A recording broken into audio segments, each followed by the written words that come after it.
Hello, everybody, and thank you for tuning in to the Liberty Report. With us today is Daniel McAdams. He's back. Good to see him, Daniel. Good morning, Dr. Paul. How are you? It's good to be back.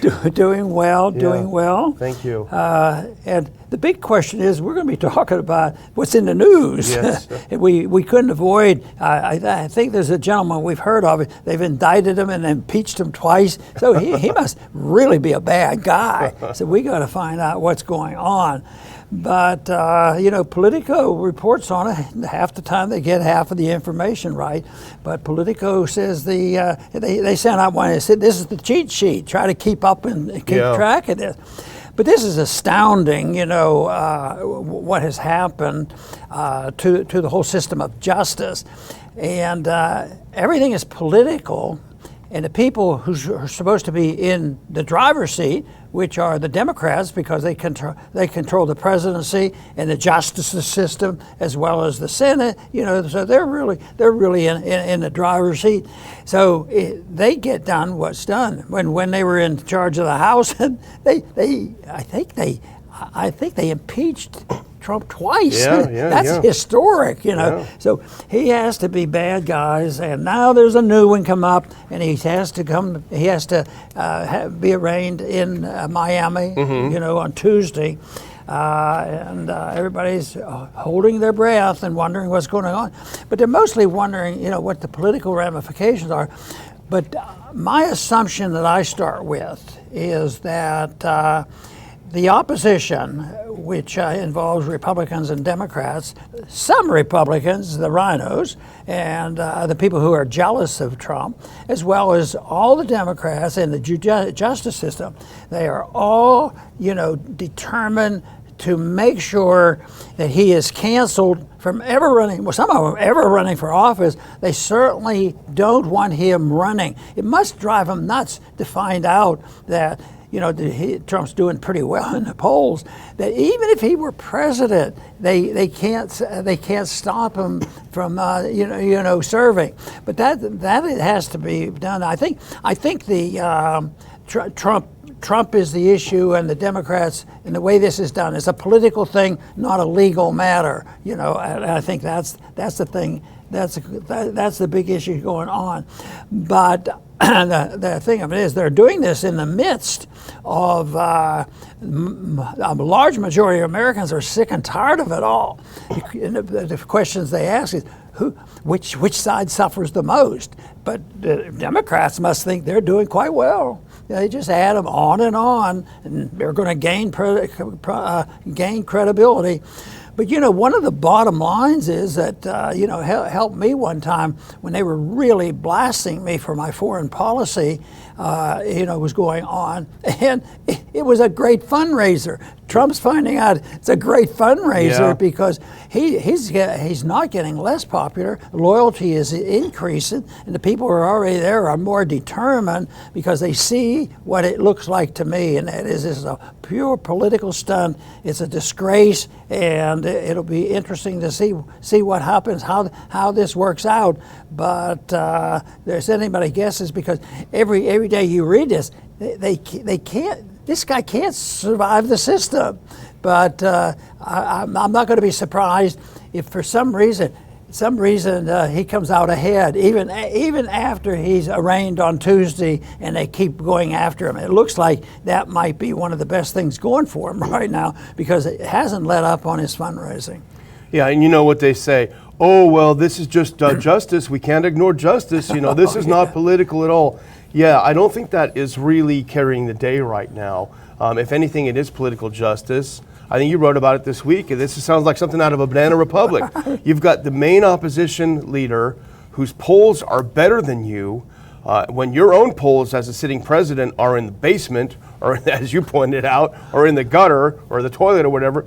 All of a sudden, then you arrest a guy, you put him to jail. I mean, this is, for all the things you talk about Putin. I mean, this is the kind of thing you'd expect in Ukraine or Russia or whatever, But here we have it, and it's just fine because it's just justice, Dr. Paul.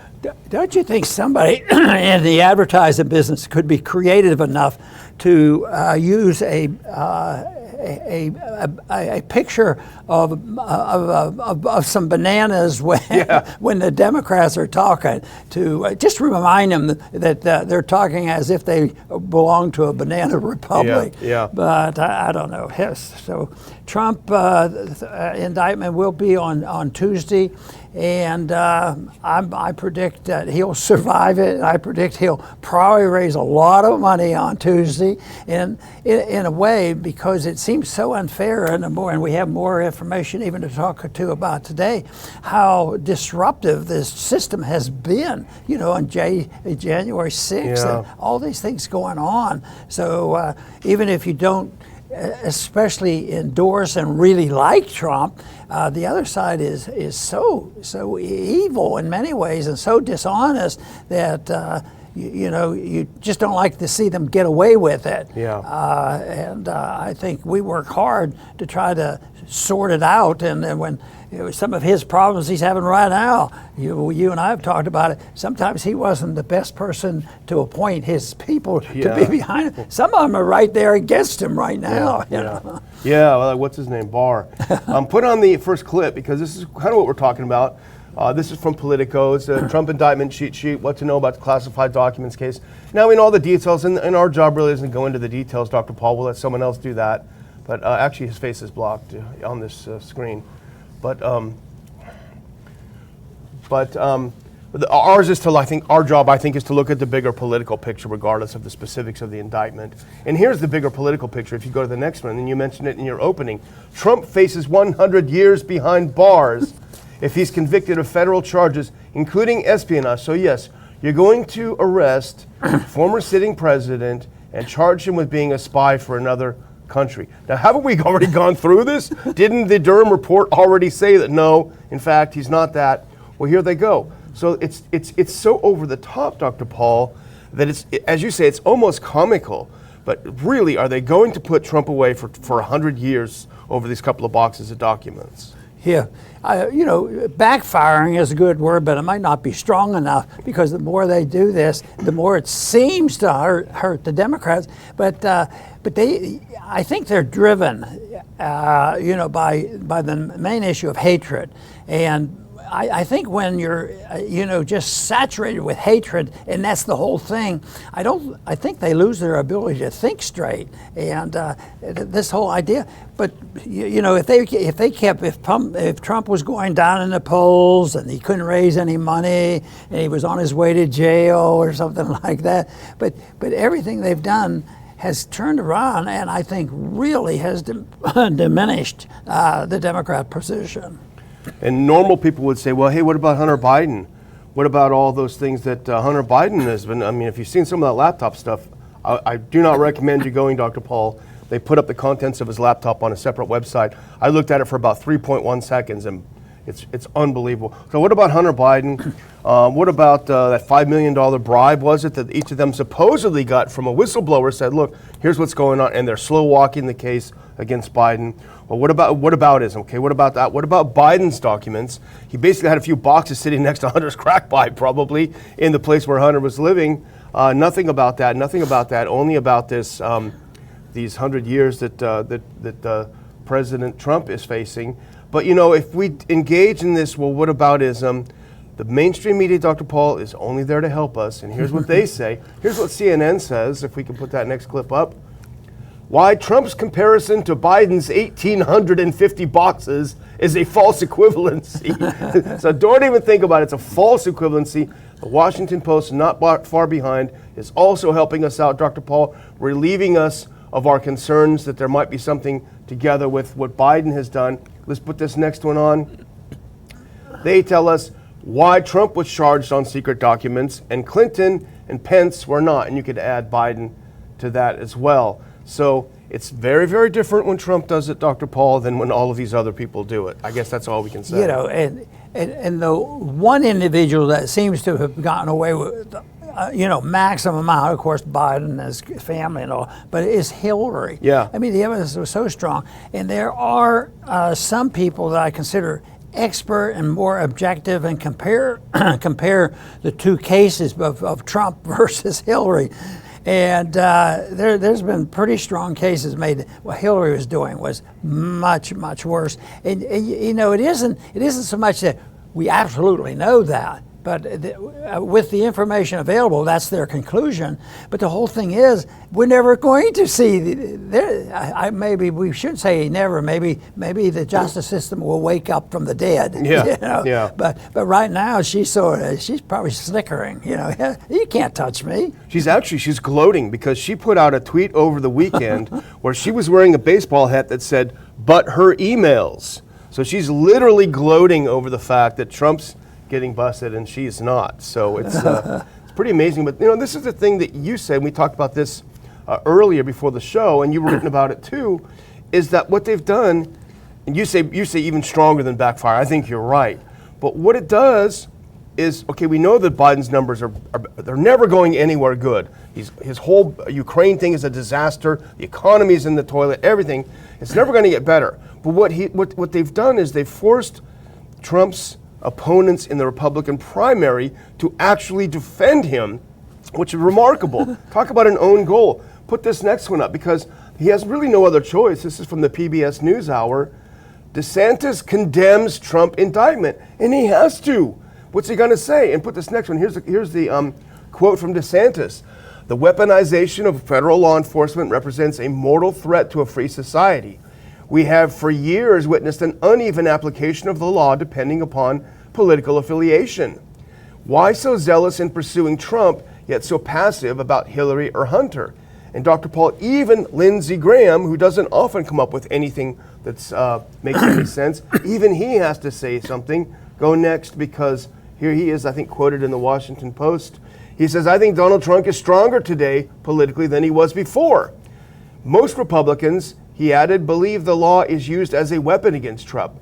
This double standard is real in the minds of most Republicans. So they're coming to his defense and helping him, not hurting him. You know, in a way, it's strange that in this battle between these two groups, that the constitutional argument is getting respect in the sense that the people who are over the top, the ones who cheat in elections and all this going on, emphasizes that, well, you know, we should look to the Constitution, and lo and behold, it more likely is going to defend Trump than it is going to defend Biden. You know, he hides from it all, and that. But that's. You know, and then we'll talk a little bit about, you know, some of the things that went on with, and it still annoys me to no end, is January 6th and how that thing was run. So that is, and the people in this country are waking up, and in some way, as bad as it was and as much complaining as we did about lockdown, you know, and COVID, and then finding out more people are starting, Robert Kennedy's helping us to show, and he's waking up the progressives. You know, he's talking about corporations do drugs too, pharmaceuticals, and all of a sudden, you know, the war issue is weakening. You know, the support for the war, and I think this is a consequence. In quite a few years now, I've been saying that eventually, what's going to happen is the bankruptcy will come, and people will have to change their attitude because when you're bankrupt, you're really running out of loot,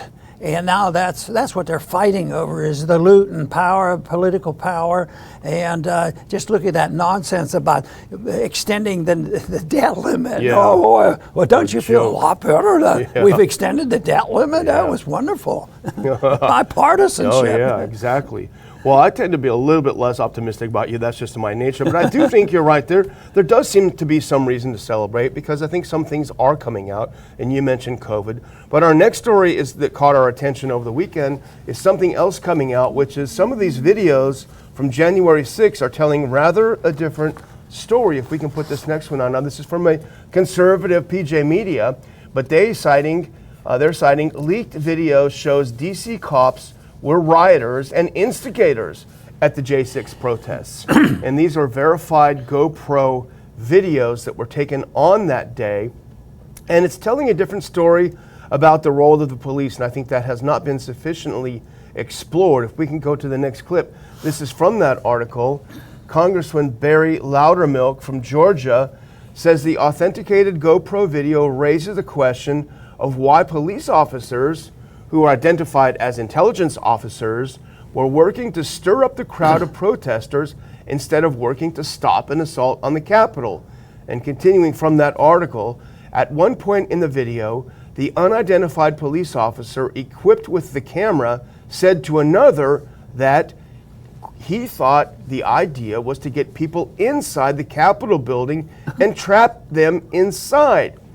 The observation by the undercover officer leads one to conclude that there was intelligence about a plan to attack the Capitol, and the apparent response by the police was to let them do it and take pictures.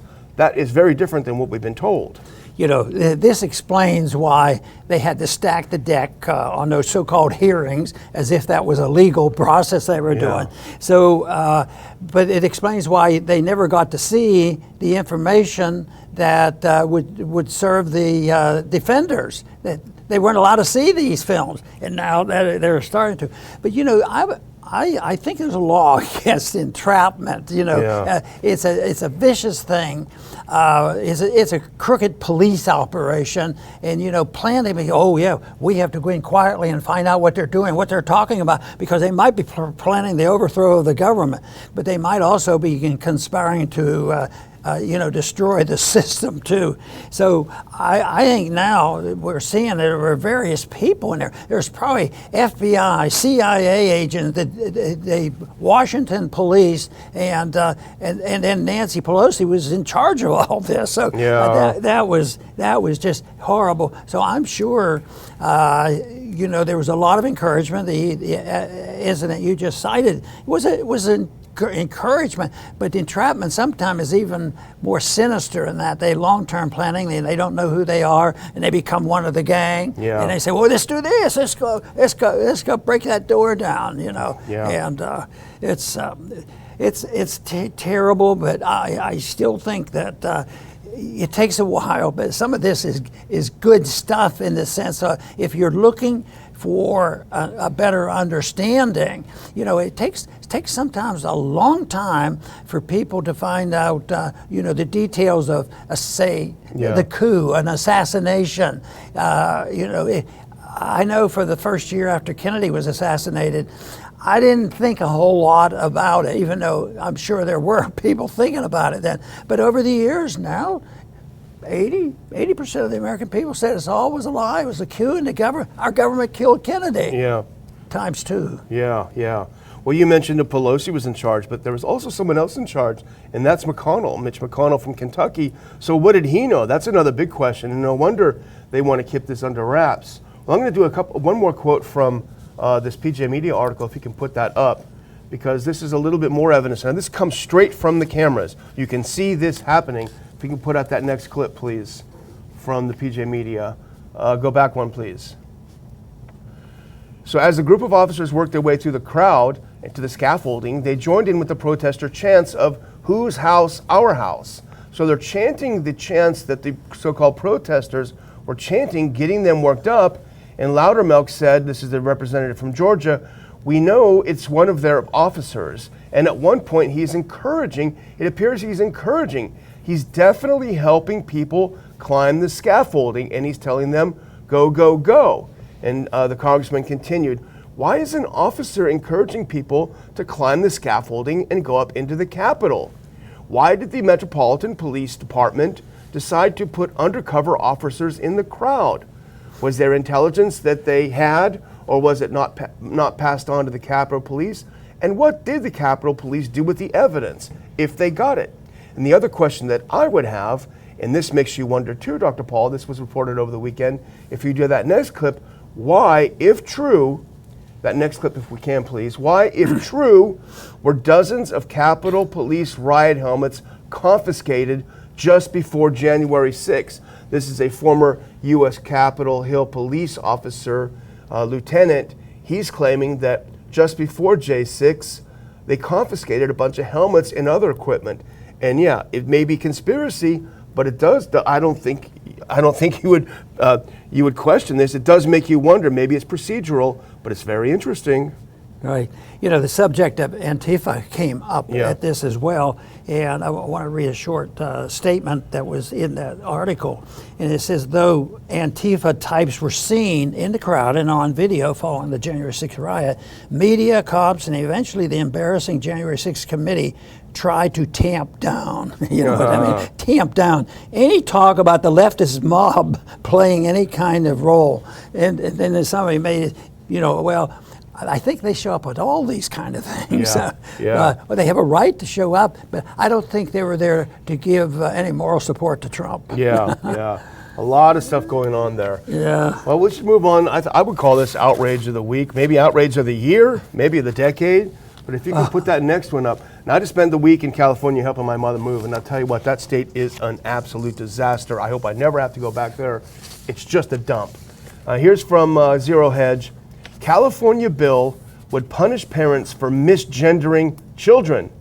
And this is the representative down there. She's put in this bill. A proposed amendment to a California bill would brand parents who refuse to affirm their own child's gender as abusive and could result in loss of custody of your children. You know, the people who are always in charge of the children, you hear many times, many cases, and I've had, you know, knowledge close by where the CDC would come in and take children, and it was not very nice. Nice. And this is just stirring this up. You know, if you don't do this, then you're a racist. You know, this is just so outrageous. But you know, the disgusting thing is, as bad as this is, it's not enough people have rebelled against it. You know, not enough people, and that's what I want to praise, the people who finally say, enough is enough. You know, the PTA saying no more lockdowns and letting them know where they stand. But it doesn't seem to hurt the elections out there. So you're from California, so tell me how they think out there. Oh my gosh, I wish I knew. And I talked to someone from a moving company. We're having some problems with movers. And she said, "Oh, you're one of the exodus of people leaving California," because she's saying they have so many people leaving, they can't even keep up with it. You can't even get a mover to leave because everyone is leaving the state. And I can affirm why. Spending a week there, I can tell you that. Well, let's go to the next clip, because here is the co-author of the bill, and I'm not sure if this is the required attire on the floor of the California State Assembly or not, or whether it's just a warm day perhaps. But this is the co-author, Senator Scott Weiner, who is a co-author with Lori Wilson of this bill. Last year, he's the guy who suggested that they offer Drag Queen 101 as part of the K-12 curriculum that is not on the Ron Paul homeschool curriculum, I don't believe, if I'm not mistaken. Drag Queen 101. It grants judicial leniency to certain pedophiles. Okay, that's great. And if you go to the next one, here's a little bit more about the amendment that Scott Weiner and them are writing. Under the code, courts would be given complete authority to remove children from their homes if their parents refuse to affirm their gender. Would also require schools, churches, and other organizations to follow suit or face repercussions for impacting the health, safety, and welfare of a child. So if you don't affirm that your 7-year-old child in your community is a different sex than they are, then you're actually the equivalent of abusing that child and hurting the child. Yeah. You know, I talk a lot about dividing people between those who tend to think a higher law exists and you can, seek out law and seek out virtue and know the difference between right and wrong. And then there's another group that says, hey, you can't, there's no way you can know about truth, so therefore they believe it. There's no objective evidence for it to exist, so they won't even accept the debate. But it's not that high people, if they believe in the higher law, that doesn't mean that it's absolute. One half believes this way and the other half there. It's a mixture of things. But I'll tell you what, when I was looking at this, I thought they were demonstrating pretty well what I'm trying to say. Yeah. That there's people who have a little bit of desire to know what's right and wrong, versus the people that are nihilistic and say, if they're going to come in and steal kids because they won't have surgery that is permissible because they got permission from the government and they were able to, avoid the parents even knowing, this kind of stuff. Yeah. That has to be evidence that there's something real about people do have some have nihilistic viewpoints. You can't know right and wrong. And the other one said, well, there is no right and wrong, so we'll run things because we will fill the role of being dictator of our moral standings. Yeah, yeah. Well, this last picture of Senator Weiner, I don't know if this is him and his staff, what have you, but let's put that one up. This is the guy who wants to take your kids away if you don't affirm that they are what they are. Senator Weiner, how you doing? So anyway, before we move on, Dr. Paul, and toward our closing, if you're done with this California law, we're done with California in many ways. But I am really happy to announce that we do have a new sponsor for our program in June, and that's a company called Field of Greens. And I had a long conversation with a representative from that company a few days ago, and we talked a lot about what they're about. And he talked to me a lot about supplements and what they are and what they aren't. These are not supplements. Supplements may or may not work, but what this is real food. It's superfood, and it's for people like a lot of Americans who don't eat as well as they should. There was a huge study recent study from the CDC showing that people who are healthy live longer, and they avoid diabetes, heart disease, and others. And how do they live longer? How do you eat healthy? You've got to eat plenty of servings of fruits and vegetables. And the great thing about Field of Greens is that they are all organic, all American, grown and packed in America, fruits and vegetables. They're terrific supplements, and I'm in fact going to start taking them. They're not supplements, they're real food. I'm going to start taking them and trying them, and I'm going to report back to you how I do with these wonderful products. And I am happy to say, and I will include a link in the description, that if you want to give these a try, and you've probably seen them, I talked to someone, told them a little bit about our sponsor, and they said, oh, I know all about these guys. 15% off your first order, and another 10% off when you subscribe for recurring orders. I will put the link. You use the promo code RON to get that discount. Give real food a try, real organic food, and we'll see how it goes. I'm going to be honest, Dr. Paul. I'm going to try it and see what happens. And I'll report back to our viewers because we owe it to them. My final thing, if we can go to that last clip, if you go to ronpaulinstitute.org, my closing, if we can. There's some good food. No, not him. Yeah, there we go. I've had enough of him. Oh, yeah. We know that guy too. But I've just put up our RPI, Ron Paul Scholars Seminar description and application. This is what ronpaulinstitute.org looks like if you haven't gone there. If you haven't, you should continue to go there. But while you are there, if you are an upper division undergrad or a grad student, or you know someone who is and is interested in the Ron Paul Scholar Seminar, click on that link, read a little bit about the program, and fill in the application. I just put this live over the weekend, Dr. Paul, and we've already got some really good applications. It's a small program. There aren't a lot of slots. So have a look at it, sign up, and come join us. September 2nd is a conference, and September 1st is a seminar in Washington, D.C. Very good. I'm going to close with reviewing a little bit about the psychology behind what is being done in the political arena. And a term has popped up, and they're using it. I think it's sort of accurate description. And that is a weaponization, of the justice system. And that is that they don't follow the law. They become the law. They're crooked police. It's supposed to be one of the worst things can happen to a society where you have the authorities become the criminals, and then the people who want to live within the law and change things and work at it have a big obstacle. Because if it starts with maybe a local policeman and then goes to the FBI and the CIA and the worst it gets, then it creeps into the election system, and that is the political system. And we see that now because most people now are not overly confident or confident at all about, the election will sort this out. But the elections won't sort it out if people don't become alert. This is, the consequence of runaway democracy, where 51% is all you need and you get them any way you want and you can change things. And one of the reasons why the founders didn't even like democracy, and they liked more concentration on a Republican form of government where individual liberty and limited government was the big issue.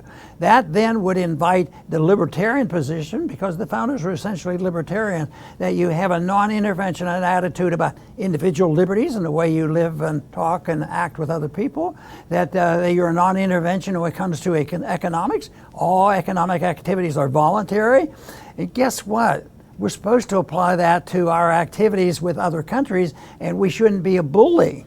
And yet we're in 120 countries, our CIAs around the world. We're usually involved in any coup that exists and goes on, and yet we blame the others for causing all the trouble.